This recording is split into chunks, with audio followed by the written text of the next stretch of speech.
why porn, pastry, and podcasts are all as bad for you as poetry. This is Good in Theory. I'm Cliff Mark.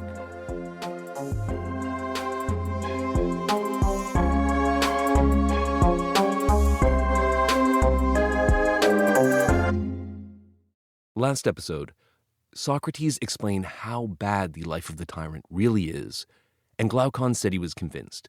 He said he was ready to proclaim to all of Athens that living the just life is the best, and living the life of the unjust man, the life of the tyrant, is the worst way to live. That completed the long argument that they'd all been working on since Book 2, and it seems like a natural ending spot for the Republic as a whole. But Socrates keeps going.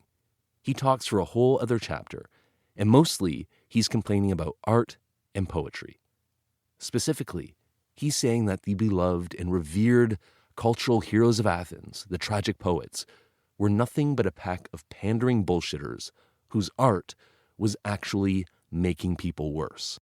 Socrates goes pretty hard against poetry, and people who like art and poetry tend not to think much of these arguments.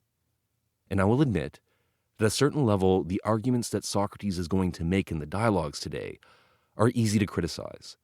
They're weird, they have silly analogies, they have holes in them. But I still really like this chapter because I think that Socrates' fundamental critique of art is really powerful, and it's changed the way that I think about art and media. And I'm hoping that if I explain it correctly, it can ruin art for you too. Before we get into the dialogues, there's a couple of things I want to mention. First, I know I've said this before, but here is your reminder that poetry in Athens played a very different role than poetry plays today. In Athens, poetry, which included theater, was their pop culture, their Hollywood, their TV, their Saturday morning cartoons, and their Sunday school. Homer and the tragic poets were supposed to be almost oracles of wisdom, and the citizens were supposed to learn ethical and political lessons from poetry. So when Socrates critiques poetry, it's more like he's critiquing art in general, or culture, or media. It's a much broader target than what we mean by poetry today. The other thing I wanted to mention is the concept of imitation. Socrates is going to start off talking about imitation and defining it. He means something like representation. The painter represents the bowl of fruit. The poet represents the actions of Achilles, something like that. Imitation translates the Greek word mimesis. And now, back to Socrates and Glaucon.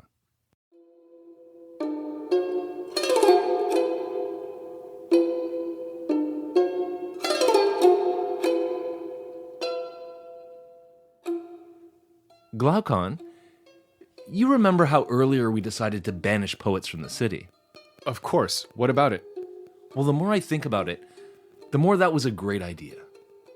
And I feel bad saying this because I've loved Homer since I was a little kid, and he's the father of all our tragic poets.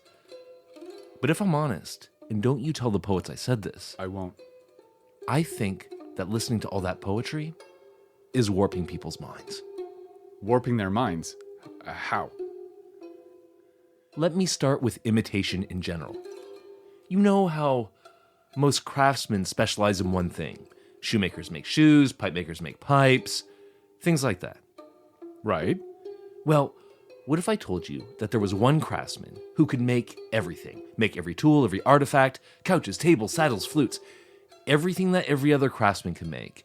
And also everything in nature, plants, animals, stars, moons, all of that. What would you say about that, Glaucon? I would say you're pulling my leg, and that there's no such person. Really? Well, what if I told you that you could make all of these things? Come on, Sock. How could I possibly make those things? It's easy. Just pick up a mirror, walk around and point it around you, and then you'll be making everything around you. Right. But if I do that, I don't actually make anything. All the things in the mirror are just reflections, Socrates. They don't actually exist. Exactly my point. And that is imitation for you. That's what the painter does. He creates something that looks like something else, but it's not the actual thing. Of course it's not the thing, Socrates. It's a painting. But what's your point? Think of it this way, Glaucon. There are 3 different kinds of couch made by 3 kinds of craftsmen. There's the idea or form of the couch, made by God, and that's the really real couch. Then there's the actual couch that we sit on, and that's made by a craftsman who uses the form of the couch as a model.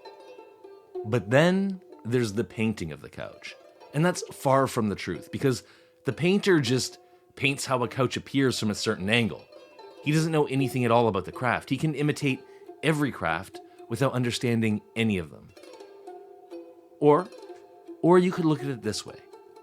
Who knows best what an object is supposed to be like?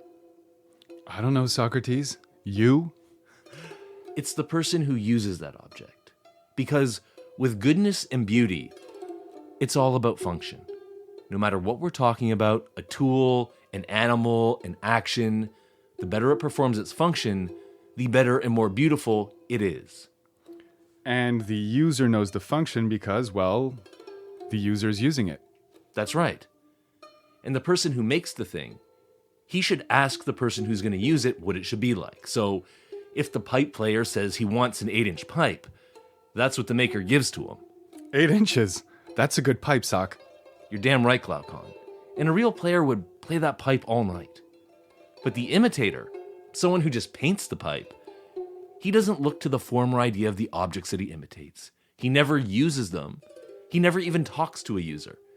He doesn't actually know anything about the objects he's imitating. Well, then what does he do? What does he base his images on? He just thinks about how that object might look to his audience, and he creates an imitation based on that. But what if his audience doesn't know anything either? He's just basing his imitations on whatever the masses think? Yes, he is. That's exactly what he does.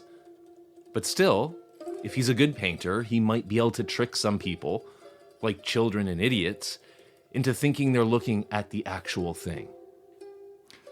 Okay, but that's only because they're just as ignorant as the imitator and can't tell what's true from what's not. Right. So if anyone comes up to us and they say they found a genius who can tell us everything about everything, who understands it all, we should tell them that they've been fooled by an imitator. Fair enough, but what does this have to do with Homer and the poets? Haven't you guessed yet? Don't people say the poets are wise? Don't they say that Homer and the poets teach us all about virtue and vice and human things and divine things too? And don't they tell us that if we want to become wise ourselves, we should just listen to more poetry? Why, yes, all the time. Well, are they right? Are the poets really that wise? Or are they just imitators who have no idea what they're talking about? Wow. I have a feeling you're not going to say they're wise. That's right, Glaucon. I'm not. Because if Homer really knew so much about virtue and great heroic actions, he would have done some, right? And then he could have had poems written about him rather than writing the poems himself. Well, yeah, I guess so. They say Homer knows so much about war and government, but can you name a single battle he helped to win? Or a city that he helped to improve itself? Solon helped Athens, Lycurgus helped Sparta. Can you name a city that Homer helped? No, I cannot. In fact, if Homer had anything at all that was important to teach, you'd think he'd have disciples. People today like Pythagoras and Prodicus and tons of others, they have disciples that follow them around and adore them and do everything but carry them around on their shoulders.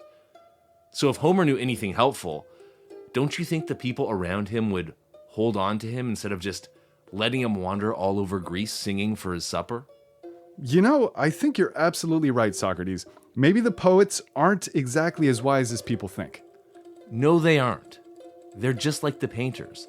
They're like all artists. They imitate images of goodness and other things, but they don't actually know anything about them. And that means they're a terrible place to look for guidance. But if the poets don't know anything, why does everyone listen to them? Because, Glaucon, the people are just charmed by the meter and the rhythm and other poetic tricks. Poets can use those techniques to make any subject sound good, from making war to making shoes. But if you take what the poet actually says, if you take the actual thoughts behind the poems without all the fancy language, what are you left with? Not much. Not much, Glaucon. A poet's thoughts without a poet's technique is like a boy who wasn't even cute to start with and who also has lost the bloom of youth. Ugh!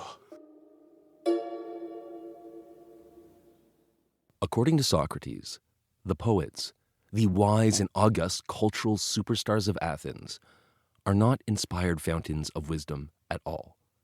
They're ignorant fakers, and their fans are too stupid to tell the difference. Socrates says that the poets don't know anything about the things they write about. They're just taking popular opinion and dressing it up in fancy words. I don't know how this makes you feel, but I will tell you from experience that this part of Republic upsets people.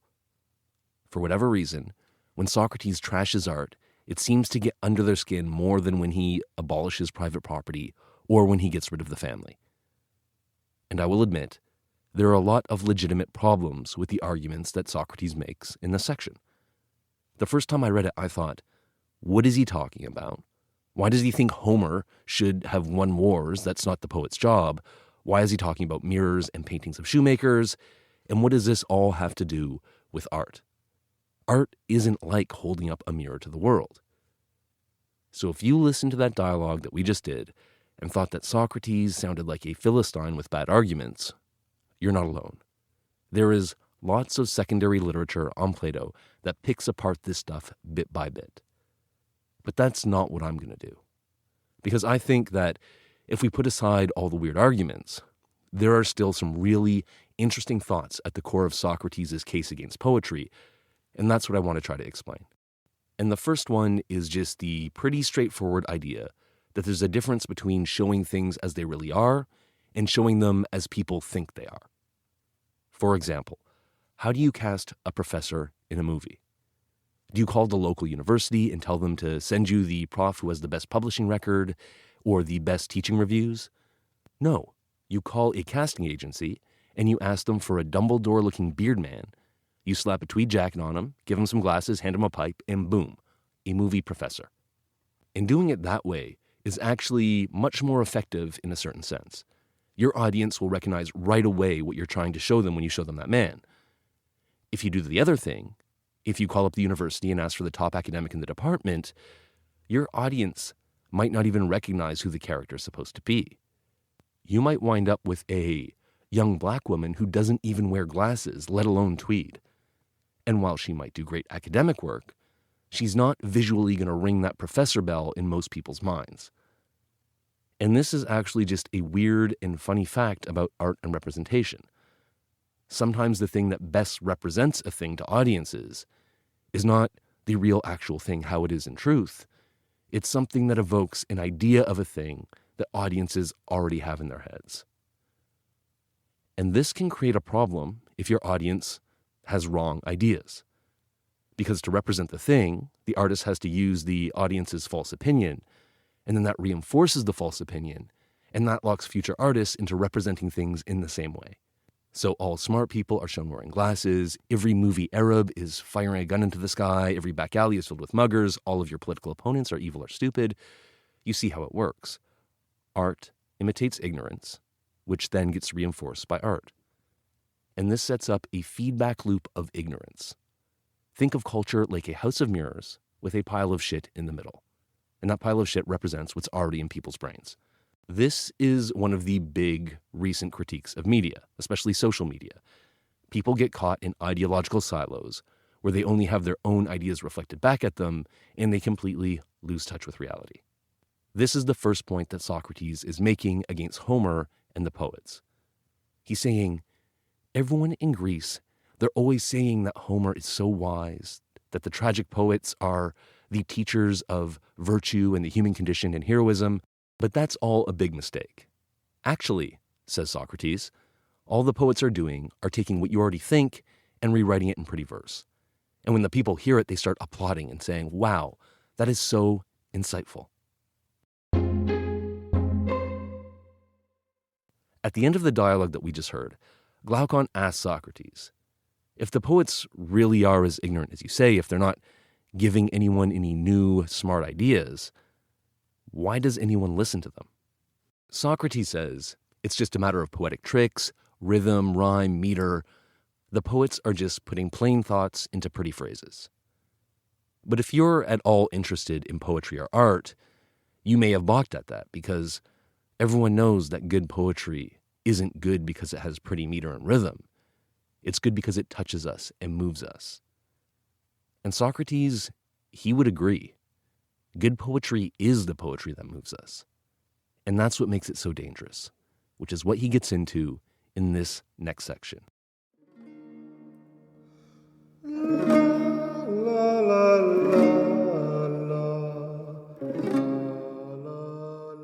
Okay. Socrates, the poets are imitators, and imitators don't know anything about what they imitate. Their work is just some kind of game? That's right. Anything else? One more thing. Which part of the human being does imitation work on? What do you mean, what part?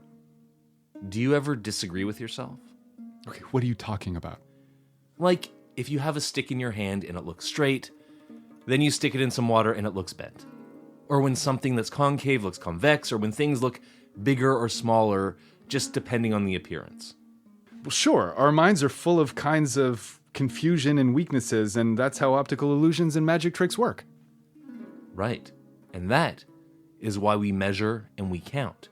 So we can find out how things actually are instead of just going by appearance. Of course. And this is disagreeing with yourself? One part of your soul, the rational part, goes by measurement and calculation. Then there's the other part of the soul that disagrees with the rational part. That's the bad part of the soul. It gets things wrong, it's far from the truth, and nothing good comes of it.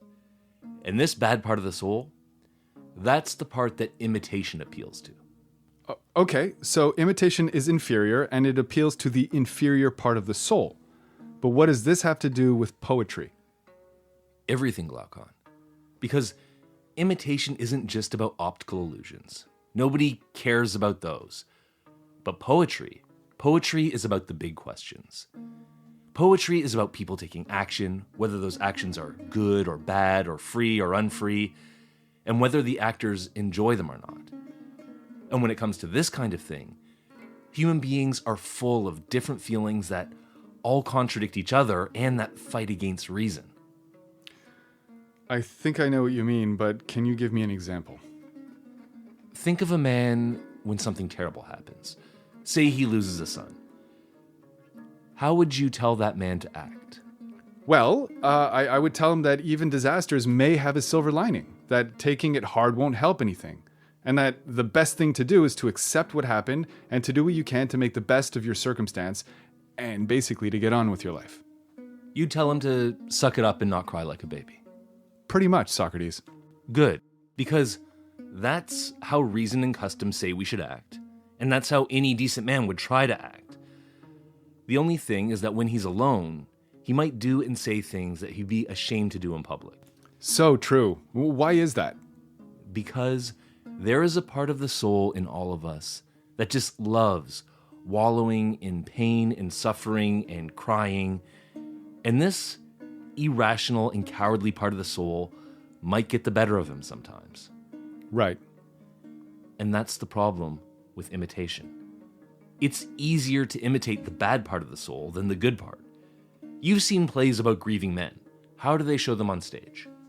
Well, they usually show them crying and lamenting. They make big sad speeches, yell at the gods, pull out their hair, stuff like that. Exactly. And that's just the kind of behavior that you or I would not recommend. But if you were to stage a play about a good man who follows your advice and stays calm and rational in a time of grief, what would you show him doing? I'd just show him being calm? But I've never seen that before, come to think of it. Of course you haven't. Because the good, rational part of the soul is hard to imitate and boring to watch. If you put someone like that on stage, the audience probably wouldn't even recognize what was going on. No, if you want to be popular as a poet, you have to imitate the fretful, emotional part of the soul. That's where poets are all naturally drawn, and that's what makes poetry so enjoyable. It gratifies the irrational part of the soul, and it feels great. And that is why we should ban the poets. Okay, sorry, Socrates. We're banning the poets because they're enjoyable? Because when they feed and gratify the bad part of the soul, they make it stronger and they make reason weaker. And I'm not just talking about fools and children anymore. When even the best of us hear Homer or some other tragic poet talking about a hero in mourning, and the hero is making long speeches and beating their breast, we can't help it. We just get drawn in and we suffer along with the characters and we love it. And this is why everyone says that the very best poets are the ones who most have this effect on us. That's true. Yeah, and it's messed up. Because why would we praise a character who does the exact opposite of what we think we should do in the same situation? Things we'd be ashamed to be seen doing. Why aren't we disgusted and embarrassed by it? Why do we love it instead? Yeah, that is strange. Why is that? Because, Glaucon, there is a whiny little suck in all of our souls, and we spend our whole lives holding it down. But it's still in there, and it is starving for all the tears we never let it cry, and all the complaining we never let it do. And that is what the poet is satisfying. Poetry is just a way of indulging the feelings and desires that we would never express in real life. Okay, Socrates, but isn't it still just a poem? Can't we just enjoy it? That's what everyone says. Everyone wants to just harmlessly enjoy poetry. But a few people understand that what they enjoy watching happen to others carries over into their own lives. Poetic imitation feeds and waters all the irrational parts of us. It strengthens them until they take control of the entire soul when they're the parts that really need to be controlled. And this isn't just about pity and sadness, the laughing part of our soul, the angry part, the horny part. Poetry feeds them all, and it makes us worse people and more unhappy. It's the same as undermining a political regime by empowering the worst people to overthrow their betters. I have to agree with you, Socrates.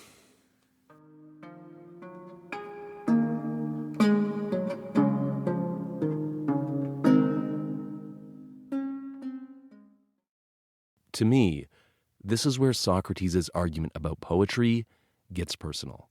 It goes right to the root of my relationship with culture and media and even my emotions, and maybe it will for you too. There are two basic parts to the argument. One, we evaluate poetry by how it makes us feel. We use non-rational criteria to tell whether we like it or not. And two, indulging in this kind of enjoyment undermines the rule of reason in our souls. In another dialogue called the Gorgias, Plato uses a metaphor that I always think of in this context, and it has to do with the difference between medicine and pastry baking. Philosophy, says Socrates, is like medicine. It takes a lot of knowledge, it knows what's good for people, and it has the power to make them better. But sometimes, taking your medicine is unpleasant. Rhetoric, on the other hand, is like baking pastries. It's all about flattering the tastes of the audience. In the Gorgias, he's talking about rhetoric, but here he's saying the same kind of thing about poetry. And I like this metaphor because food and eating is a case where I think it's obvious that what feels good on the tongue is often bad from the point of view of our overall good. And a lot of people who make food, think of almost every restaurant and junk food company in the world, they take people's taste buds as their sole guide. They don't care about nutrition.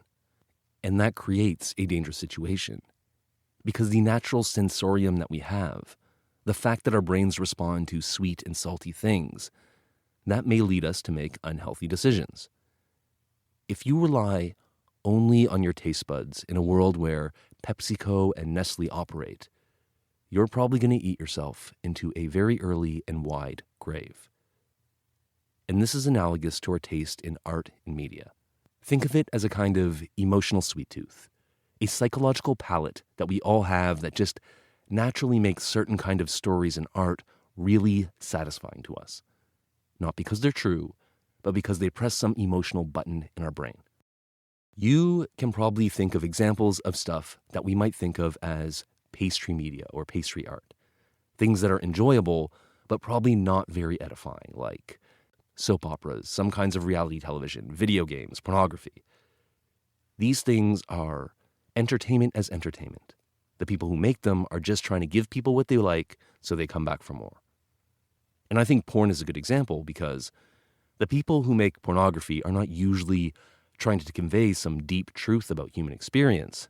They're just trying to smash the horny buttons in people's brains. Does this kind of entertainment undermine the rule of reason? People say it does all the time. I've heard people say porn and video games can warp people's minds and change their outlook. But I've always been a little suspicious of these kinds of arguments. Because for Socrates, part of the reason tragic poetry is so dangerous is because it's supposed to tell us the truth. It's supposed to be full of wisdom about how things actually are. But by and large, everyone knows that porn and violent video games and reality TV are fake. And I think that if everyone knows something is not real, it's not quite as dangerous as if they think that it is. If we take a step up from pure entertainment that is false on the face of it, we also have forms of art that are fictional, but still purport to tell us something true about the world. Novels, prestige TV, when you watch a film rather than a movie, all this kind of thing is closer to what tragic poetry was in ancient Athens. So how do people judge this kind of art?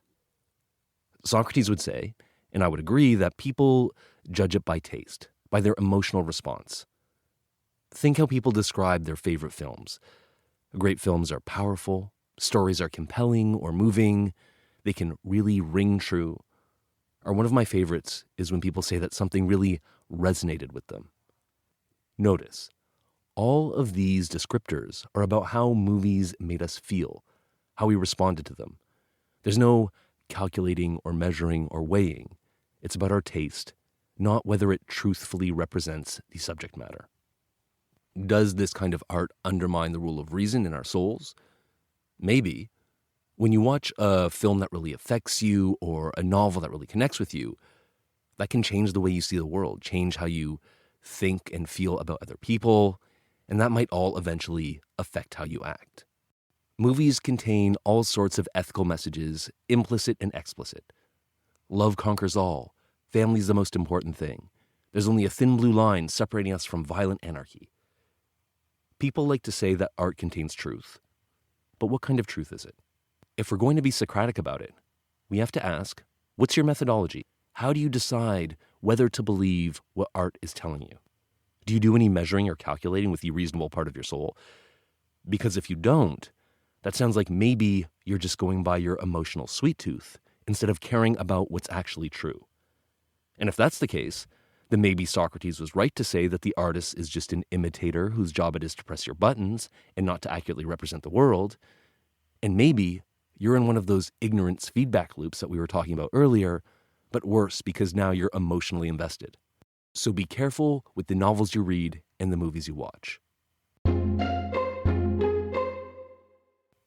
Now, I want to take this argument one step further, because if emotionally driven ignorance feedback loops are a real and a problem, and if the kind of art that purports to be true is more dangerous than the kind of art that is just obviously silly, then there may be a kind of imitative art that's more dangerous and corrupting than Hollywood and Homer.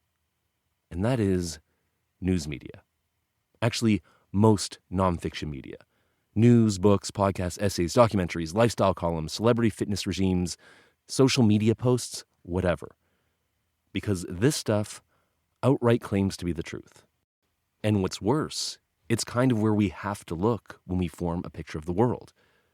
Personal experience is very limited, and even how we frame and interpret our own personal experience depends in large part on our general worldview that we pick up from these other places. And how do we choose what news and information to consume? How do we pick the building blocks of our entire mental world? Well, we choose it like we choose anything else, because we enjoy it. And just like porn is designed to smash the horny buttons in our brains, news can hit the buttons for fear and outrage and pride and so on. We find some story that really hits the spot, and we gobble it up and we ask for more. And this may not seem like a problem. Enjoying a lurid news story may not seem so bad, but when we start believing in these stories, that, I think, can undermine the rule of reason. Let's take a made-up example of how factual reporting might do this.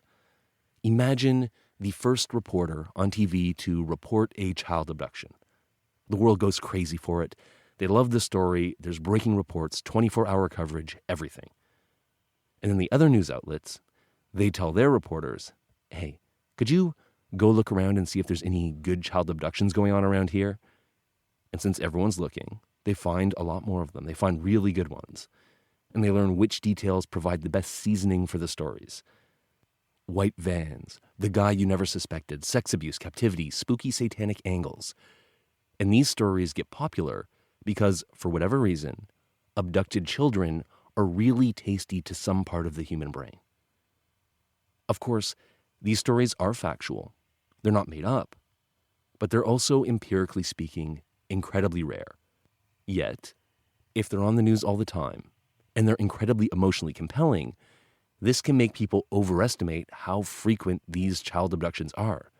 They start seeing kidnappers everywhere, and soon enough you have a satanic panic, and children are not allowed to walk home from school anymore. The rule of reason undermined by factual news media. Obviously, this critique isn't just about parents' spectacular irrationality when it comes to their children. Lots of stories are like this. Ebola, shark attacks, street gangs, stranger murder, plane wrecks, anything to do with sex, terrorism. All of these things make wonderful, sensational news stories because they all hit common emotional hotspots. And because people watch these stories so much, they get scared of these things, even though they pose, empirically speaking, almost no risk at all. The stuff that is actually going to kill you, cancer, diabetes, car accidents, heart attacks, nobody really worries about this stuff until they actually encounter it. And that's because the stuff in our lives that's actually dangerous is boring. It makes bad news stories. The truth isn't as tasty. In fact, it's almost a rule of thumb that if something is on the news, it's probably not going to hurt you. I used a bunch of examples where fear was the salient emotion, but this isn't just about fear. Socrates mentions pity. He mentions the spirited part of the soul, which enjoys getting angry. He mentions the sexual part of the soul and the laughing part of the soul. Our entire emotional and aesthetic sensorium is in danger of leading us astray. When Socrates talks about imitation or imitative art, he's talking about everything that's designed for our emotional gratification rather than based on the truth. And the problem with this kind of art is that it panders to the irrational parts of the soul, it pumps them up, and that can undermine the rule of reason. And that is Socrates' basic attack on art.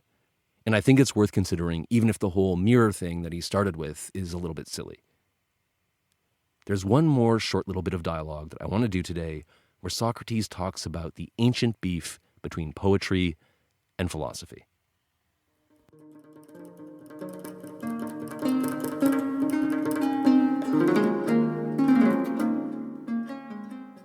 In that case, when someone tells you that Homer is the poet who educated all of Greece and that we should learn about virtue and politics and how to run our whole lives from him, don't believe them. But don't be mad at them. They're doing their best. Let's be friendly, let's give them a hug, and agree that Homer is really the most poetic man. But the only poetry that we can allow into the city is hymns to God and to virtuous men. Because if we allow the honeyed muse and poetry or song into the city, we'll be ruled by pleasure and pain instead of by custom and reason. True.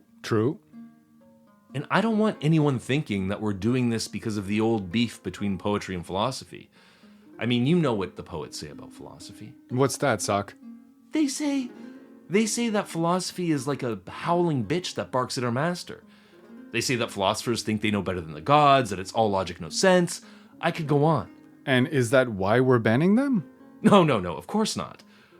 We're banning them because the argument shows that they're bad for the city. And just to prove we're not doing it out of anger, if any supporters of poetry can explain why poetry is actually good for us, then we will welcome them all back, because poetry is very enjoyable. That would be great, actually. I know, but if they can't show that, we have to be careful. Like men who've fallen in love with someone who they know is bad for them and have to force themselves to stay away even though it hurts. Because As men and as Greeks, we have a natural love for this poetry. So when we hear it, we have to chant this argument to ourselves to help us resist falling back in love, to protect the regime in our souls. I'm with you, Socrates. I'm glad you agree, Glaucon, because this is important. It's about becoming good or bad. We know we shouldn't be tempted by money or honor or power into ignoring virtue. And we shouldn't be tempted by poetry either. Based on everything we've said, Socrates, I'm with you. And I think anyone else would be too.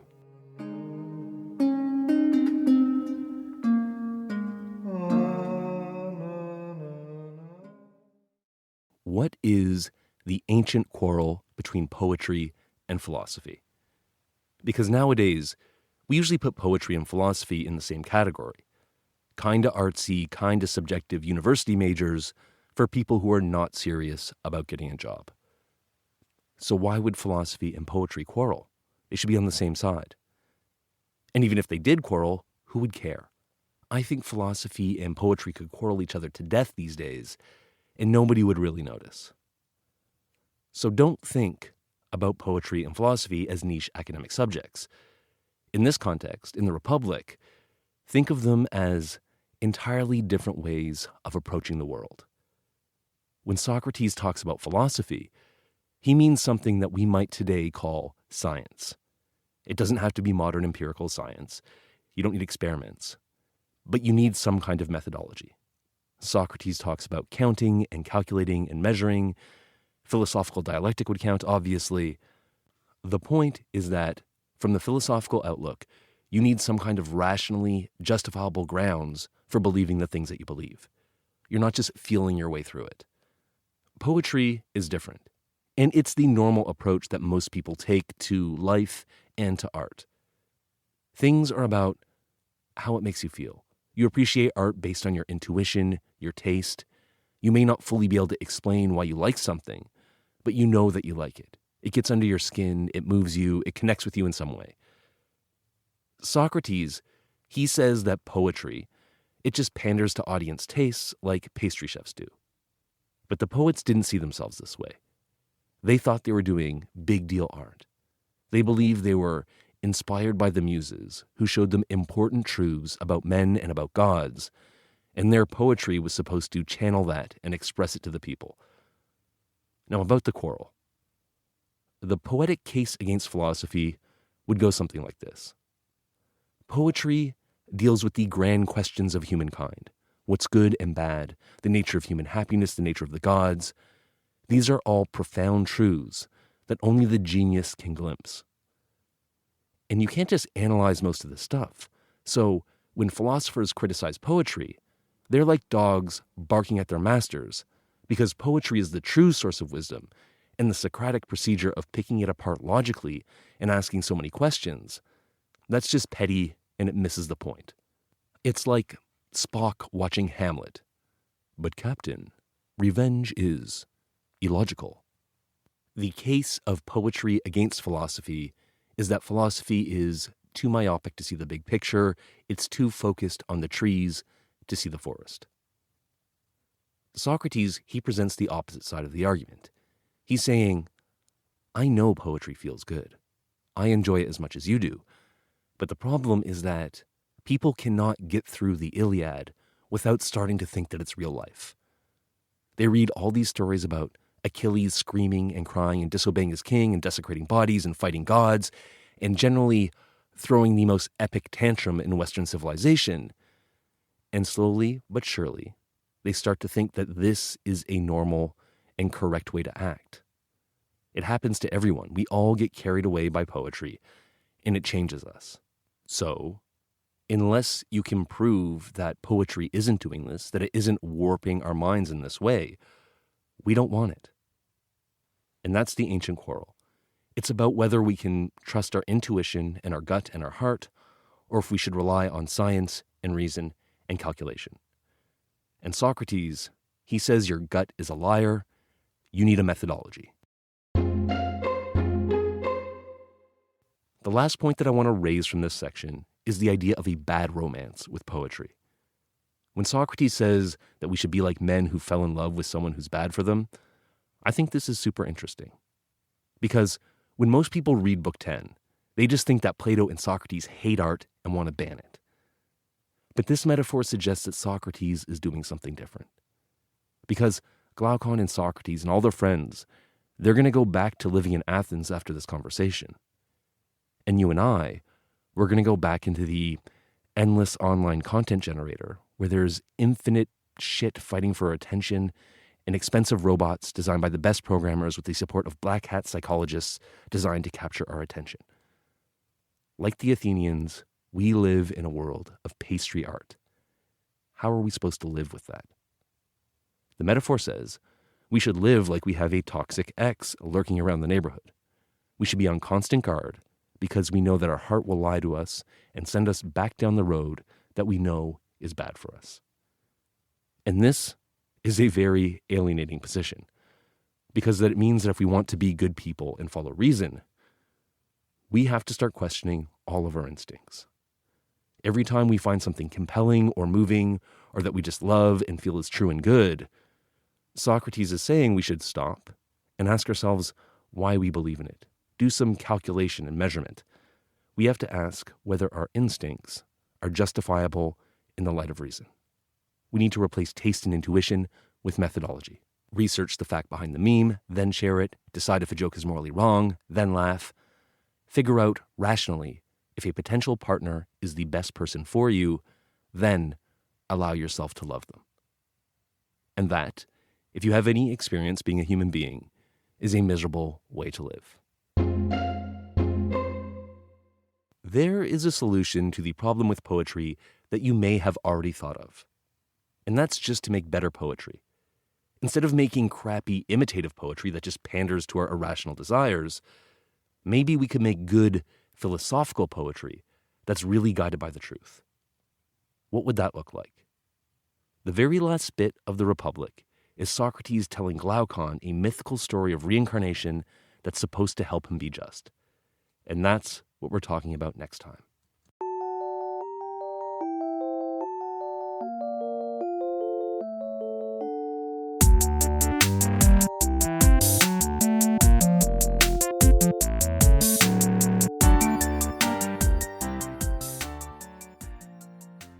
In this book, Socrates makes that argument that beauty or virtue is related to the use or function of the thing. So the better something performs its function, the more beautiful it is. Now you could definitely argue with this, but Glaucon doesn't, and it seems to have been a fairly common idea in Athens at the time. And it comes up in a funny way, in a different dialogue. Xenophon, he was another author in Athens who also wrote fanfic about Socrates. And in his Symposium, Socrates is at a drinking party. He's talking to one of the hottest guys in all of Athens, a young man called Critobulus. And Critobulus, he's a bit of a hot rights guy. He's talking about why he's proud of being good looking and how it makes him a better person. And they've been all talking about how cute the hired dancers are. And Critobulus says, Socrates, you're ugly. Any of these dancing boys or girls would rather kiss me than you. And Socrates says, I'm not ugly. I'm hot. And Critobulus says, well then let's have a beauty contest. You can give an argument to prove that you're hotter than me, and all the performers here can be the judges. And Socrates begins the questioning. He says, Critobulus, do you think that beauty is only in people? Or can other things be beautiful as well? And Critobulus says, horses, oxen, inanimate objects, shields, spears, they can all be beautiful. And Socrates says, what do you mean? These are all totally different things. What makes them all beautiful? And this is where Critobulus messes up. He says, anything that is well made for its purpose is beautiful. He fell right into Socrates' trap, because then Socrates says, well, obviously my eyes are more beautiful than yours, because yours look straight ahead, but mine stick out so I can see sideways as well. And Critobulus says, fine, what about your big snub nose? And Socrates says, better to smell everything with. Your nostrils just point straight at the ground. And Critobulus says, I guess this means that your big mouth is better than mine too because it's good for biting. And Socrates says, and don't you think my big lips could give a softer kiss? And Critobulus says, all right, I give up. Let's put it to a vote. And every single one of the judges votes for Critobulus because of how he looks. And then Socrates says that he must have bribed the judges.